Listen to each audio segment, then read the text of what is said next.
ગુજરાતમાં અને ખાસ કરીને સૌરાષ્ટ્રના કેટલાક જિલ્લાઓમાં ભારેથી અતિ ભારે વરસાદ 50 થી 60 કિલોમીટરના પવન ફૂંકાવાના સાથે પડ્યો છે, જેના કારણે ભારે નુકસાન થયું છે.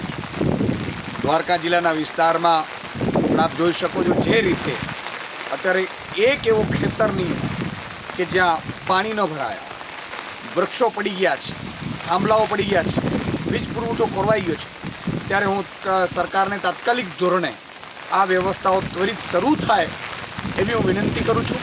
સાથે સાથે 2 દિવસથી સતત આ દ્વારકા અને આસપાસના જિલ્લાઓમાં વરસાદ પડી રહ્યો છે, જેના ભાગરૂપે કોઈ બહાર નથી નીકળી શકે એવી સ્થિતિ છે. ત્યારે કેશ ડોલની વ્યવસ્થાઓ મજૂરો અને શ્રમિકો માટે કરવામાં આવે.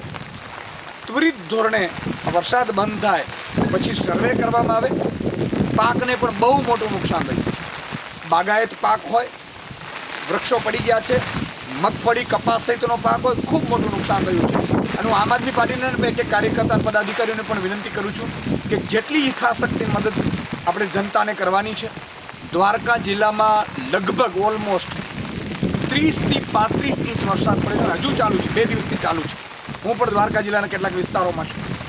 એટલે જે સ્થિતિએ અત્યારે હાલ છે, લગભગ ઓલમોસ્ટ સૌરાષ્ટ્ર, બરોડા, મધ્ય ગુજરાત બધાની સ્થિતિ આવી છે.